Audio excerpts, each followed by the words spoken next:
Alors, le franc CFA, vous l'avez dit, est fabriqué à Chamalières. J'espère que je prononce bien le Oui, nom c'est de la ça. ville en France. L'euro est fabriqué à Francfort, en Allemagne, ce qui fait que la France déjà ne maîtrise pas elle-même la fabrication de l'euro. Et de l'autre côté, les Français font partie du conseil d'administration, que ce soit à la BCAO, que ce soit à la BEAC, ou encore à la Banque centrale des Comores. Alors, je vais vous proposer de regarder un autre élément. Vous êtes ivoirien et votre président a une autre vision de ce que vous êtes en train de nous dire.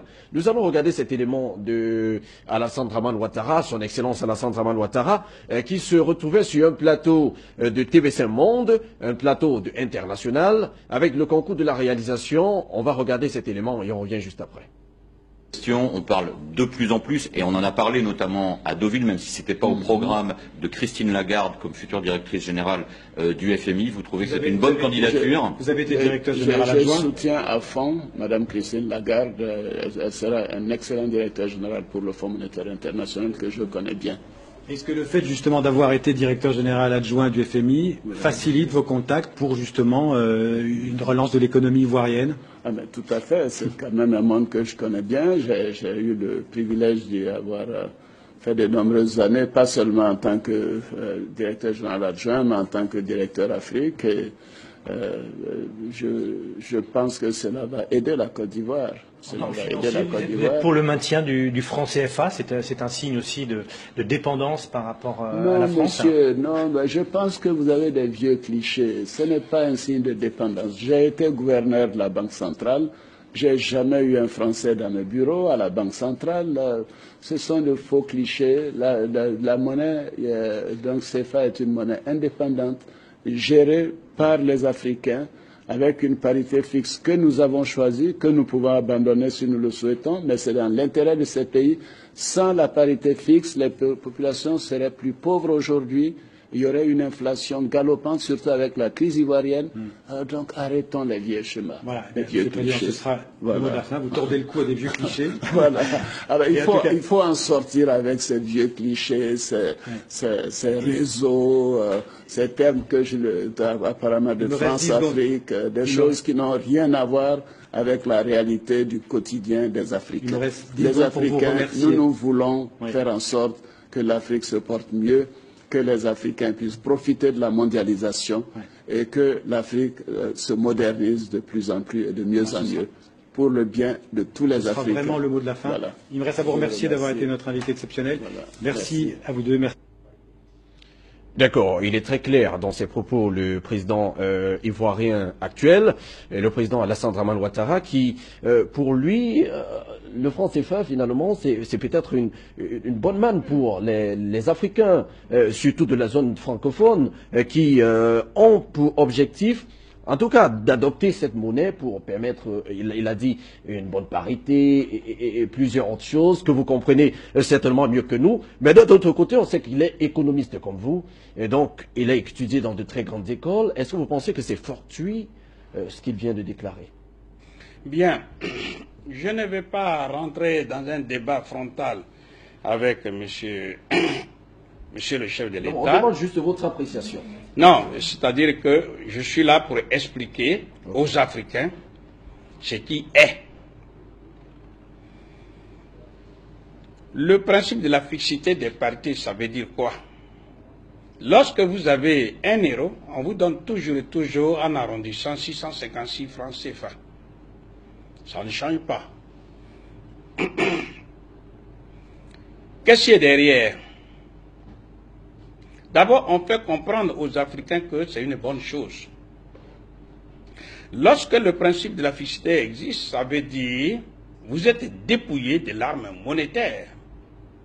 Je m'explique. Lorsqu'un pays voit son économie, dans un sens plutôt dans un, peut à tout moment dévaluer ou réévaluer sa monnaie pour se protéger, pour avoir ses intérêts, ils sont couverts. Prenons le cas de l'Amérique. Quand l'Amérique a connu ce problème du 11 septembre 2001, l'Amérique a fait baisser la valeur de son dollar. Et du coup, l'euro s'est retrouvé, comme on dit, apprécié. Donc, du coup, les produits français et européens sont devenus trop chers. On dit qu'ils ne sont pas compétitifs. Et quand bien le marché américain est ouvert, leurs produits étant trop chers, ils ne peuvent pas vendre. Par contre, les Américains peuvent vendre chez eux. C'est ça l'outil monétaire. Deuxième exemple, bon, dans le cas précis des pays africains de la zone franc CFA, ils n'ont pas ce droit-là parce que le taux de parité est fixe. Mais surtout, ce qu'il faut savoir, nous sommes sur le marché des changes, c'est-à-dire le marché des monnaies, où il y a la loi de l'offre et de la demande. Okay. Donc, si l'offre des monnaies et des francs CFA disponibles sur le marché, c'est-à-dire la quantité des francs CFA est supérieure à sa demande, normalement, son prix qu'on appelle le coût baisse. Donc, au lieu de donner pour 1 euro, au lieu de donner par exemple 656 francs CFA, on serait par exemple à donner 1200 ou bien 1500. Du coup, c'est la France qui gère. Demande aux Africains de se faire acquérir, de se faire demandeurs, d'acheter leur propre monnaie de francs CFA. Or, on ne peut pas acheter le franc CFA avec les CFA. On achète les francs CFA avec les devises. Donc, la France use dans les comptes d'opération des multiples milliards pour pouvoir faire remonter la demande des francs CFA. C'est ce qu'on appelle soutenir la monnaie. Donc, les Africains passent plus de temps à gaspiller leurs devises, à soutenir le franc CFA, plutôt qu'à utiliser ces devises pour pouvoir importer les biens d'équipement dont ils ont besoin. Ça fait partie des réalités.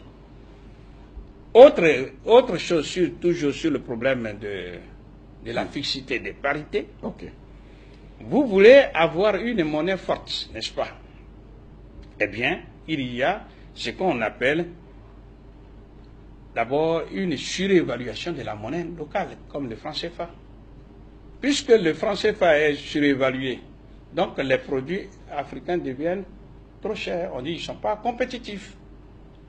Donc, quand vous ne vendez pas les CFA, si vous n'exportez pas plus que vous n'importez, autrement, si vous importez plus que vous n'exportez, il y a un déficit.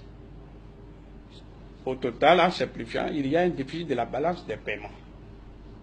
Or, une des conséquences logiques des déficits structurels des balances de paiement, c'est la dévaluation. Ce qui veut dire, les Européens le savent, si les Africains sont en train de dormir, il y a une programmation scientifique d'une série de dévaluations des francs CFA. Lesquelles dévaluations, lui, seront favorables aux Européens. Pourquoi? Parce que les Européens savent, admettons qu'avec 1 milliard, c'est l'équivalent en arrondissant de 656 milliards de francs CFA, qui donne 1 212 000 tonnes de café acheté à 500 francs CFA le kilo. Après la dévaluation, 1 euro, on va imaginer que ça vaut 1000 francs CFA. Donc le même milliard d'euros devient 1000 milliards de francs CFA. Okay. Qui permettent d'acheter 2 millions de tonnes de café, cacao et de café à raison de 500 francs CFA le kilo. Après la dévaluation. Du coup, quand vous faites la différence entre 2 millions de tonnes qu'il vient d'avoir après la dévaluation et 1 312 000, il y a une différence de 688 000 tonnes de café pris gratuitement par le jeu monétaire sur le dos des Africains. Et ça leur est indispensable. Ça leur est utile pour reconstruire les pays pauvres de l'Europe de l'Est qui intègrent l'Europe occidentale. Pendant ce temps, l'Afrique reste démunie. Pendant ce temps, les Africains sont toujours là, dans la misère. D'accord. Donc, un des inconvénients, et surtout il faut qu'on le sache, okay, il y a une rigueur budgétaire qui est imposée aux pays africains de la zone CFA. Le budget, c'est 2 parties, recettes et dépenses. Si vous gagnez 100 000 et que vous dépensez 100 000 moins 100 000 égale 0, vous êtes en équilibre. Maintenant, si vous rentrez dans un club où vous devez payer chaque mois 50 000, on va supposer que même avec vos 100 000, vous prenez 40 000 pour payer le loyer, il vous reste 60 000 pour nourrir la famille. Oui. Du jour au lendemain, vous êtes rentré dans un club CFA où vous donnez 50 000. Il vous reste 50 000. Après avoir mis, parce que le compte d'opération sont alimenter de façon prioritaire. Donc, il vous reste 50 000. 50 000 moins 40 000 pour le loyer, il vous reste 10 000. Objectivement, vous ne pouvez pas rester dans ce loyer. Vous changez de quartier et vous allez dans les quartiers périphériques, c'est-à-dire dans les quartiers pauvres. Et on fait comprendre aux Africains que c'est ainsi qu'ils vont se développer. Donc, si vous voulez utiliser le franc CFA, il y a une rigueur monétaire et rigueur budgétaire. Et ça se manifeste comment? Eh bien, ça se voit dans l'éducation nationale, les budgets squelettiques, dans les hôpitaux qui sont des mouroirs. Quand vous voyez les bus où les gens sont entassés les uns sur les autres comme des sardines dans une boîte, etc., etc. Maintenant, on fait comprendre aussi aux Africains que parce que vous avez une monnaie forte, eh bien, vous serez plus développés. Je ne vais pas citer des gens. Mais nous disons que ça, c'est inexact. Parce qu'il suffit simplement d'ouvrir les yeux. Aujourd'hui, avec Internet, rien n'est caché. Vous prenez la Corée du Sud. Pour avoir le même héros où le Nigérien donne 656 francs CFA en arrondissant, ou le Burkinabé donne 656 francs CFA en arrondissant, eh bien, le Sud-Coréen donne 1500 won, qui est la monnaie de la Corée du Sud. Ça veut dire le won est 2 fois plus faible. Mais quel est le revenu par habitant du Sud-Coréen, qui était 690 $ en 1960? Aujourd'hui, le Sud-Coréen, c'est 32 000 $ par an, par personne. Bien. Deuxième exemple, vous prenez l'Indonésie. Pour avoir le même héros, l'Indonésien donne 16 500 roupies. Et pourtant, le revenu, le PIB par habitant est de 5 100. Troisième exemple, vous prenez le Vietnam. Pour avoir le même héros, le Vietnam donne 29 000 dong. Donc, c'est la monnaie du Vietnam. Le Vietnam est le deuxième pays exportateur mondial du riz et le revenu par habitant est de 3 100. Quand on sait que le Vietnam a connu plus de 10 ans de guerre contre les États-Unis d'Amérique. Enfin, le dernier exemple, c'est l'Iran. Pour avoir le même héros, l'Iran donne 35 000 rials. Et pourtant, le revenu par habitant, sinon le PIB par habitant est de 13 200. Et c'est l'Iran qui fait peur à l'Occident.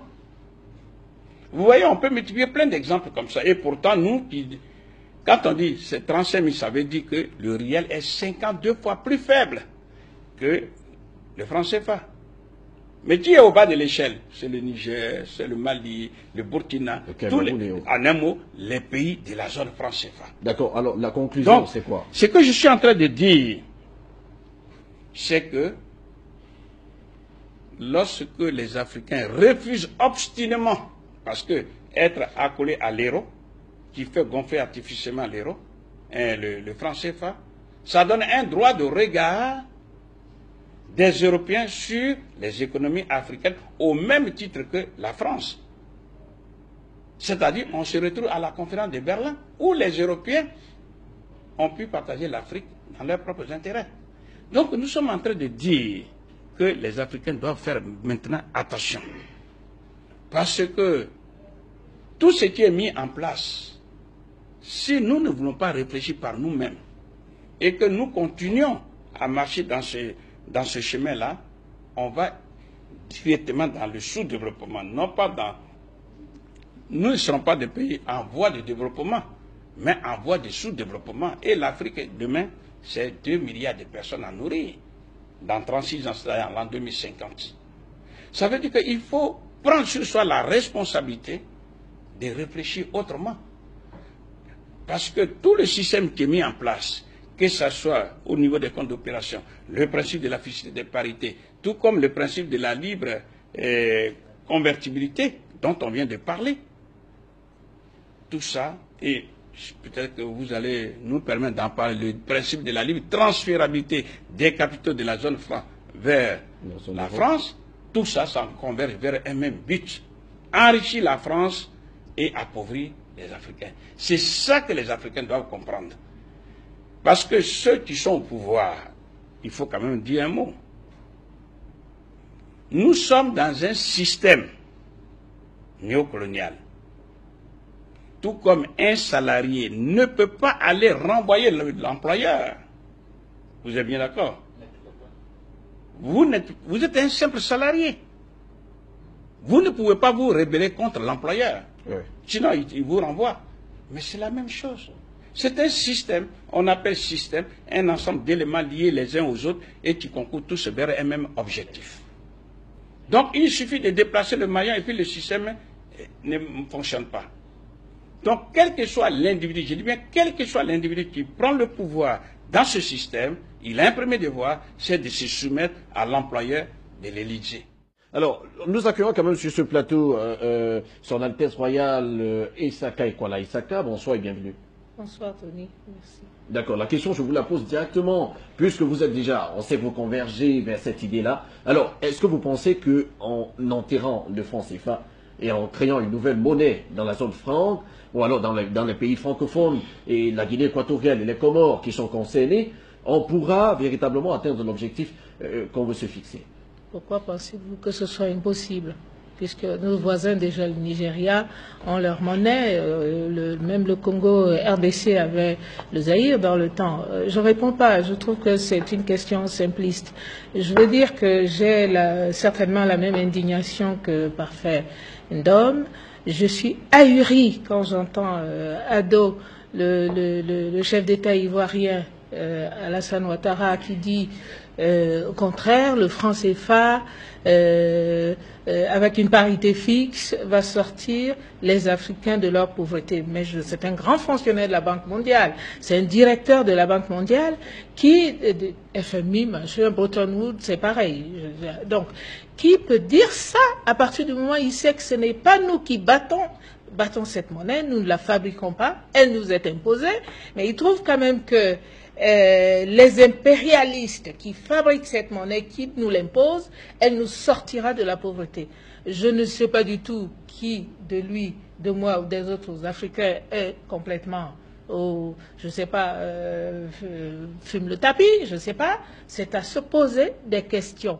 Alors, Robert Simo, bonsoir et bienvenue. Bonsoir. D'accord. Oui, je voudrais dire que je viens d'apprendre quelque chose de terrible. Enfin, apprendre, c'est trop dire. Je veux seulement dire qu'on vient encore de nous donner des informations qui nous confirment exactement nous, ce qu'on pense tout le temps sur ce plateau.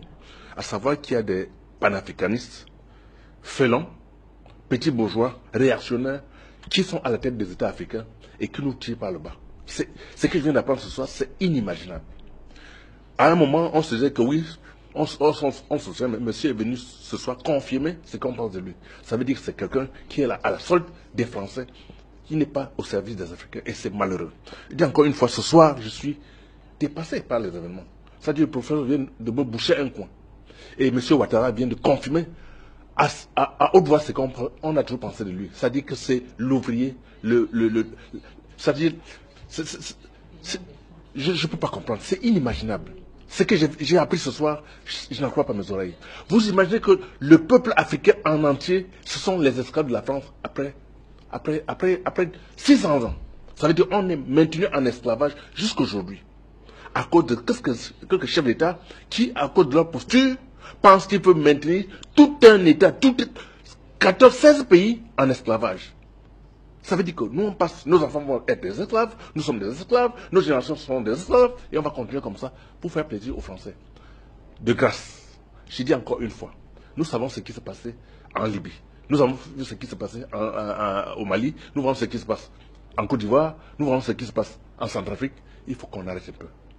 Vraiment, c'est inimaginable. Il faut qu'on arrête. Et pour ce faire, je pense que la seule chose qu'on essaie de dire sur ce plateau, le boycott des produits français. Je pense que ça va au moins nous permettre de penser qu'on a posé un acte. Sinon, c'est malheureux ce que j'ai appris ce soir. Au-delà de ça, il faut quitter cette saloperie de franc CFA. Il faut quitter rapidement cette histoire. Et je demande à tous les pays africains de se mettre tous comme un seul homme pour dire que le franc CFA, c'est terminé. Sinon, on hypothèque notre avenir et ceux de nos enfants.